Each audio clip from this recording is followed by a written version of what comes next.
அகநக அகநக முகநகையே முகநக முகநக முருநகையே முருநக முருநக தருநகையே தருநக தருநக வருணனையே யாரது யாரது புன்னகை கோர்ப்பது யாவிலும் யாவிலும் என் மனம் சேர்ப்பது நடை பழகிடும் தொலை அரவிகளே முகில் கொடுத்திடும் மலை முகடுகளே கொடை பிடித்திடும் நெடுமரச் செறிவே பனி உதிர்த்திடும் சிறு மலர் துளியே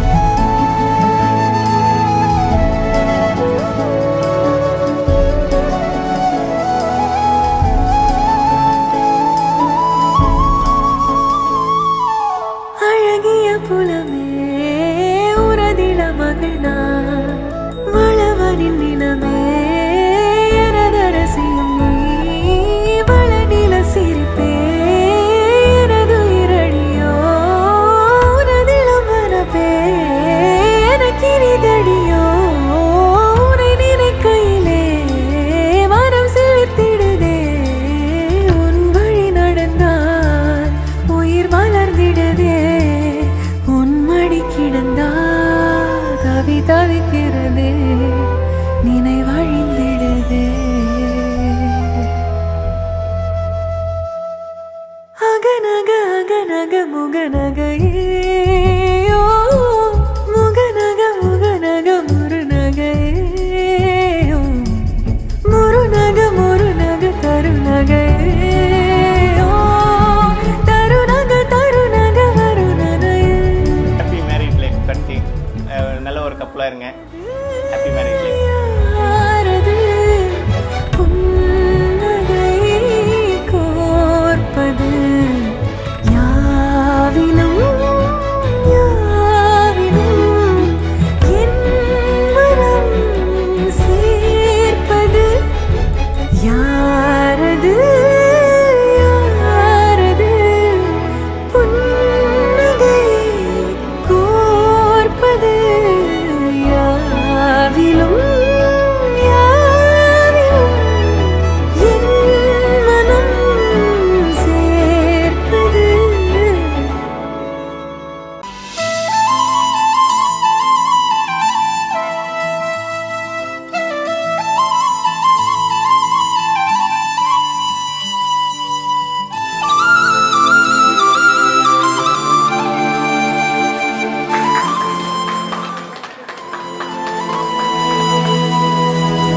ஒரு தல காதல தந்த இந்த தருதல மனசுக்குள் வந்த ஒரு தல காதல தந்த இந்த தருதல மனசுக்குள் வந்த காதலிக்க கைடு இல்ல சொல்லித்தர வாவாத்தி சேர்த்து வச்ச ஆசையெல்லாம் அள்ளித்தர. ஹாப்பியாக இரு.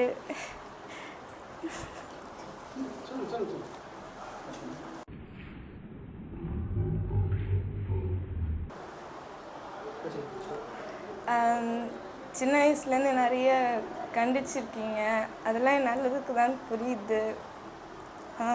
இன்னொரு அப்பா மாதிரி தான் நீங்கள். சின்ன வயசுலேருந்து எவ்வளோ சண்டை போட்டிருக்கோம், எவ்வளோ பண்ணியிருக்கோம். அடித்து கட்டி உயிரை போடுற அளவுக்கு கூட அடிச்சிருந்துருக்கோம். எனக்காக நீ விட்டு கொடுத்ததில்ல, இது வரைக்கும் நான் உன்னை அந்தளவுக்கு எதுவும் விட்டு கொடுத்ததில்ல. என்ன கொஞ்சம் ஒரு சில கோவத்தெல்லாம் கட்டுப்படுத்து. இப்போ இதுக்கப்புறம் நீ கோவப்படுறது கொஞ்சம் என்ன சொல்கிறது, கொஞ்சம் வேல்யூவாக இருக்க மாரி பார்த்துக்க. அடிக்கடி கோவப்படாத, கோவத்தை கண்ட்ரோல் பண்ணு. மற்றபடி வேறு எதுவும் இல்லை உனக்கு ரிப்போர்ட் பண்ணுற மாரி. எல்லாத்தையும் கொஞ்சம் ஜாலியாக பேசு.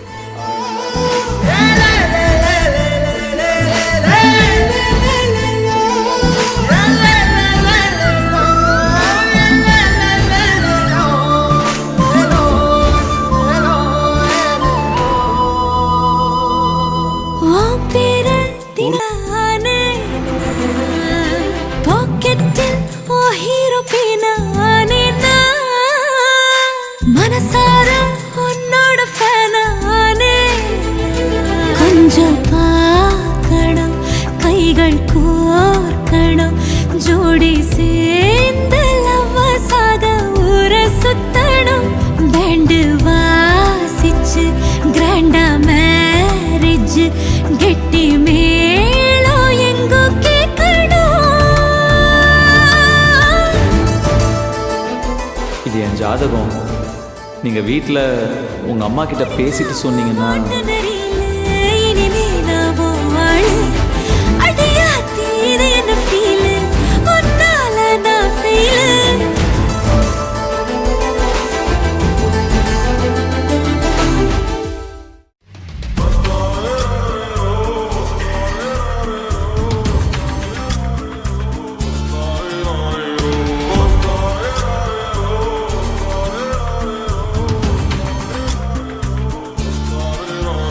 அடி பெண்ணே ஒரு முறை நீ சிரித்தால் என் நெஞ்சுக்குள்ளே மழையடிக்கும். அடி பெண்ணே ஒரு முறை நீ சிரித்தால் என் நெஞ்சுக்குள்ளே மழையடிக்கும்.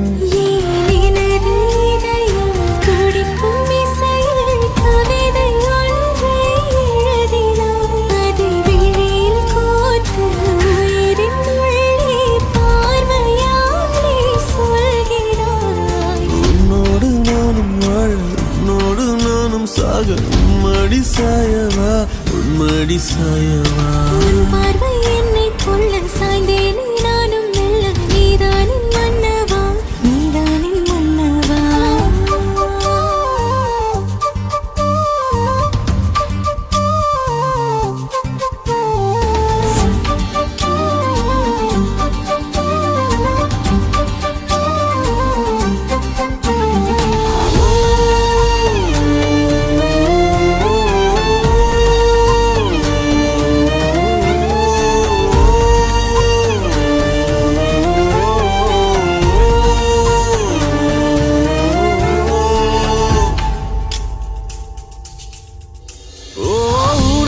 சிரிப்பினில் சிதறும் அழகினை பூக்கள் ரசித்தே வாசம் பிறந்ததோ. தீர்வை துளிகளும் தீர்த்தம் போல என் மேலே படுகையில் பாவம் அழியுதோ. இருவர் வாழும் உலகிலே உன்னை அணைத்துக் கொள்வேன் உயிரிலே.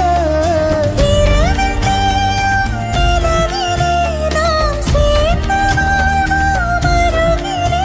அடி உன்னோடு வாழும் ஒவ்வொரு நாளும் நிறவை போல பறக்கிறேன். நான் உன்னோடு வாழும் நொடியில் மீண்டும் முதல் முறை பிறக்கிறேன்.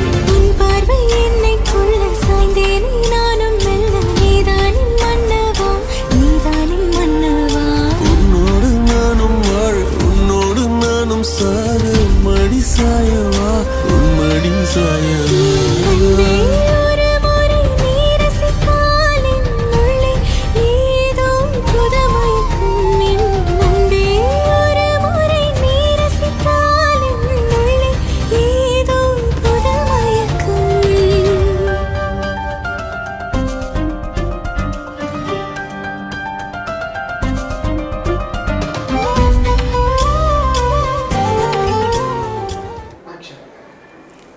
கார்த்தி.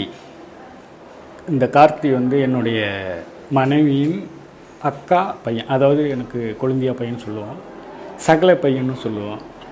அவன் பிஇ வந்து 2017 பிஇ முடித்தான். பிஇ முடித்த உடனே என்ன பண்ணால் ஜாப்காக சென்னைக்கு வந்து ஒரு 2-3 மாதம் வெளியில் தங்கியிருந்தான். அதுக்கப்புறம் என் வீட்டில் தான் வந்து இருந்தான். 2017 இப்போ கல்யாணத்துக்கு வீட்டுக்கு போனானே ஒரு 2 நாளைக்கு முன்னாடி வரைக்கும் நம்ம வீட்டில் தான் இருந்தான். இடையில இந்த கொரோனா டயத்தில் மட்டும் ஊருக்கு போயிருந்தான்.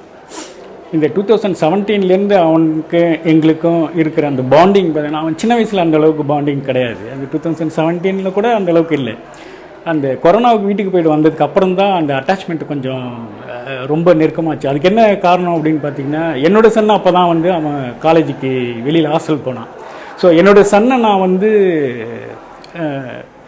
வீட்டிலேருந்து அவன் விலகி இருக்கவும் இவன் எங்களுக்கு வரவும், ஆக்சுவலாக அது பார்த்தா அந்த கிட்டத்தட்ட பார்த்தா எங்களுக்கு வந்து அவன் எங்களோட ஒரு மூத்த மகன் அப்படின்ற ஒரு ஃபீல்டில் தான் அவன் நம்ம வீட்டில் இருந்தான்.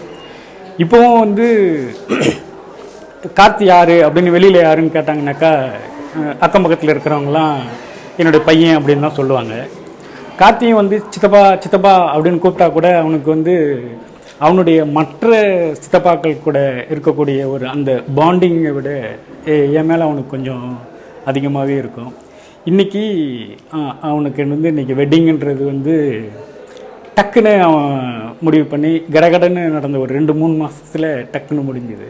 அது ரொம்ப ஃபேமிலியில் எல்லாருக்குமே ரொம்ப ஒரு சந்தோஷம். நம்மளுடைய தமிழ் குறுந்தொகையில் ஒரு சின்ன இது வரும், யாயும் நியாயும் யாரா ஹீரோ அப்படின்றது. நீ யாரோ நான் யாரோ அப்படின்னு இருந்த இந்த 2 பேரும் இன்றைக்கி இணைஞ்சிருக்கிறாங்க. அதே குறுந்தொகை பாடலில் இன்னொரு வரி வரும், செம்புல பெயல் நீர் அப்படின்னு. அந்த செம்புல பெயல் நீர் போல 2 பேரும் இணை பிரியாமல் மிகுந்த சந்தோஷத்தோடு இறுதி வரை நன்றாக நோய் நொடி இல்லாமல் செல்வத்தோடு வாழணும் வளரணும். வீட்டில் இருக்கும்போது கார்த்தி அப்படின்னு சித்தப்பா அப்படின்னு ஒரு சவுண்டு வரும். நான் எப்போ எந்த நேரத்தில் மிட் நைட்டில் வந்தால் கூட கார்த்தி அப்படின்னா சித்தப்பா அப்படின்னு சொல்லிட்டு வருவான். அநேகமாக நான் இனிமேலுக்கு அந்த சித்தப்பான்றதை வந்து கொஞ்சம் மிஸ் பண்ணுவேன்னு நினைக்கிறேன்.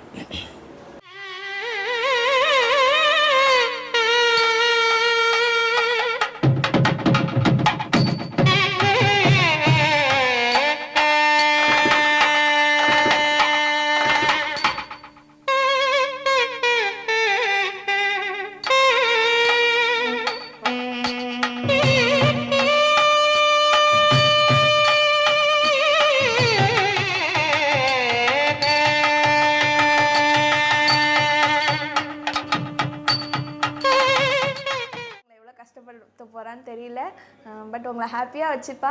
எந்த சூழ்நிலையிலும் உங்களை கைவிட மாட்டா. அவள் ரொம்ப நல்லவ. அவளுக்குள்ளே ஒரு குழந்தை இருக்கா.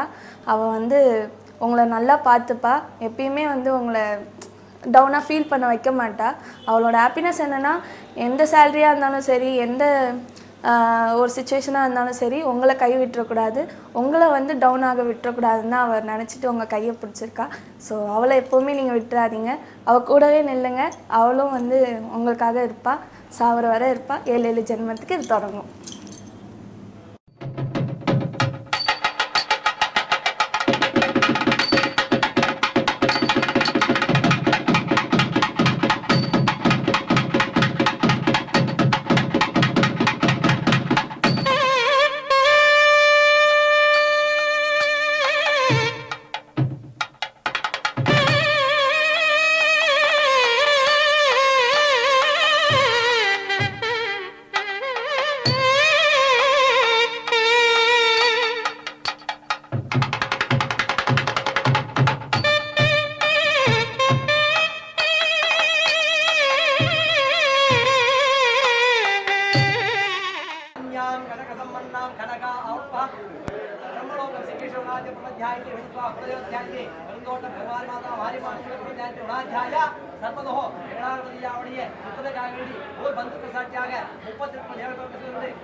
அப்புறம் நீ எனக்கு நிறைய கிஃப்ட்டு கொடுத்துருக்க. நான் அந்தளவுக்கு எதுவும் கொடுத்ததே கிடையாது.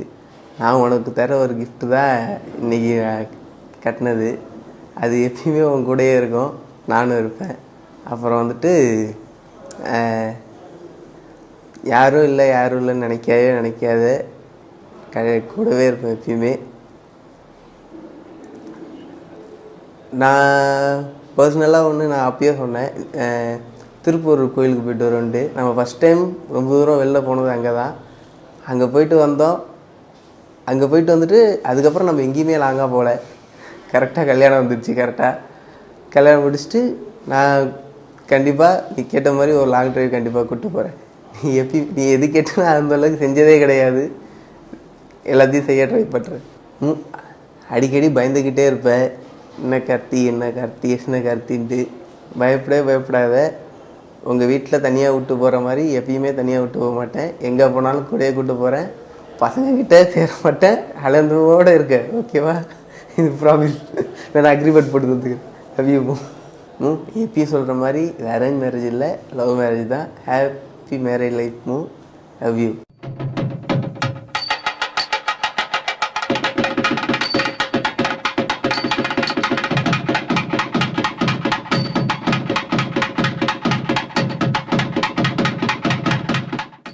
எனக்கு வந்து 94 1994 திருமணமாகி 95 ஜூன் மாதம் கார்த்திகை பிறந்தான். பிறந்து ஒரு பிறந்தோன்னே நான் இல்லைங்க, அதெல்லாம் வெளிநாட்டில் இருந்தேன்.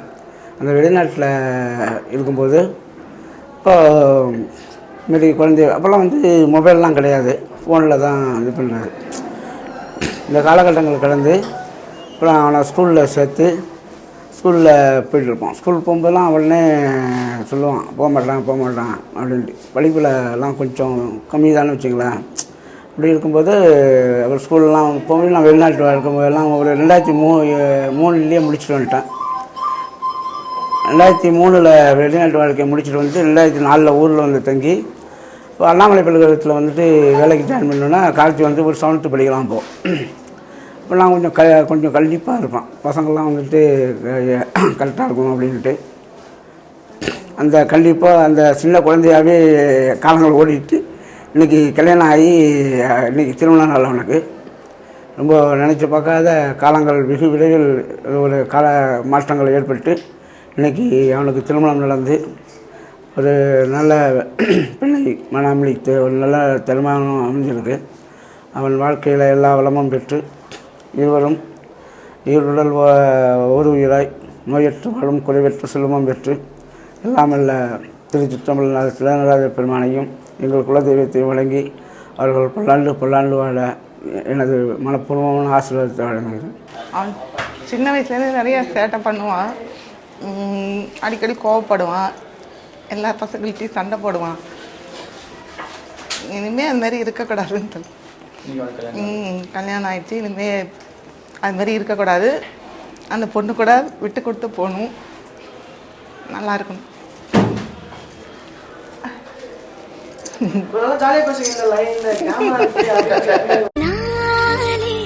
என்னாலும் என் ஜீவன் வாழுதே, சொல்லாமல் உன் சுவாசம் என் மூச்சில் சேருதே, உன் கைகள் கோர்க்கும் ஓர் நொடி என் கண்கள் ஓரம் நீர் துளி, உன் மார்பில் சாய்ந்த சாக தோணுதே.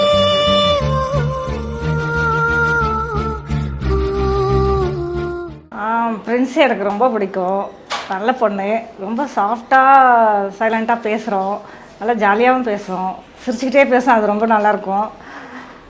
அப்புறம் ஏதாவது செய்ய போனால் வீட்டில் கூட நான் செய்யட்டுமான்னு கேட்கும், சமையல்லாம் கூட. ஆனால் அதுக்கு சமைக்க தெரியுமானான்னு தெரியாது, ஆனால் சொல்லும். அது எனக்கு ரொம்ப பிடிக்கும். அப்புறம் கார்த்தி நிறைய சொல்லியிருக்கான், இருந்தாலும் அது கொஞ்சம் கோவம் வரும், அதுக்கும் ரொம்ப கோவம் வரும் போல இருக்குது. அது கொஞ்சம் மாற்றிக்கிட்டால் நல்லாயிருக்கும். அந்த டக்குன்னு ஒரு மாதிரி ஃபீல் பண்ணும், அது அதுலேயே தெரிஞ்சிடும் அதுக்கு ஒரு மாதிரியாக இருக்குது. மற்றபடி நல்ல பொண்ணு. வேறு என்ன சொல்லணுமா? கார்த்தி ரொம்ப கோவப்படுறான். அது அப்போலேருந்து இல்லை, இப்போவும் டக்குன்னு பேசிகிட்டே இருப்பான், டக்குன்னு கோவம் வந்துடும். அவன் அதை கொஞ்சம் மாற்றிக்கணும். அதுவும் சின்ன பொண்ணு, மெச்சூரிட்டி கம்மி தான். அந்த பொண்ணு கூட கொஞ்சம் அட்ஜஸ்ட் பண்ணிக்கணும். அவன் கொஞ்சம் சின்ன பொண்ணு, அது அதனால் கொஞ்சம் அட்ஜஸ்ட் பண்ணி தான் அவனும் போகணும். அதை அவன் சரி பண்ணிக்கிட்டானா, புரிஞ்சுட்டு பண்ணானா நல்லாயிருக்கும். நல்லா சமைப்பான், ஆனால் சமைக்க மாட்டான். ஆனால் எப்போயாவது எனக்கு நான் ஒர்க் பண்ணிகிட்டு இருக்கும்போது எனக்கு காஃபி போட்டு கொடுப்பான் எப்போயாவது. அது ரொம்ப நல்லாயிருக்கும். நல்லா போடுவான், ஆனால் சொன்னால் தான் போடுவான், இல்லைன்னா அவன் போட்டு தர மாட்டான். அப்புறம் எங்கே போகணுன்னாலும் கூட்டிகிட்டு போயிடுவான். அதெல்லாம் ஏதாவது ஒரு வேலை விட்டா டக்குன்னு செய்வான். ஏதாவது வேணும்னாலும் உடனே வாங்கி கொடுத்துருவான். ஏதாவது வேணும்னாலும் வாங்கி கொடுப்பான். அதோட அந்த தங்கச்சி மேலே ரொம்ப அஃபெக்ஷன் அவன். ஓவியாவுக்கும் அவனுக்கும் அடிக்கடி சண்டை நடந்தாலும் அது ரொம்ப பாசமாக இருப்பாங்க 2 பேரும். அப்புறம் அதான் அவன் கோபத்தை மட்டும் கொஞ்சம் மாற்றிக்கிட்டாங்கன்னா நல்லாயிருக்கும்.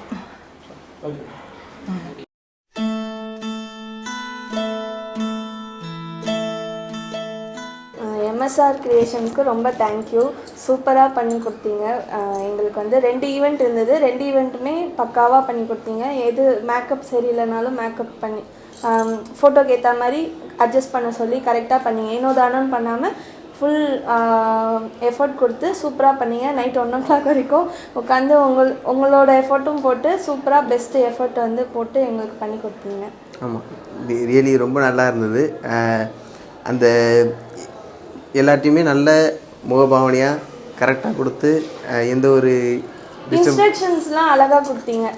எப்படின்னா ஹார்ஷாக இல்லாமல் சாஃப்டாக சொல்லி உங்களுக்கு கோவம் வந்திருக்கும் அடிக்கடி, ஆனால் பட் அதெல்லாம் முகத்தில் காமிக்காமல் சூப்பராக பண்ணி கொடுத்தீங்க. ரொம்ப சாட்டிஸ்ஃபைடு எங்களுக்கு. ஓகே.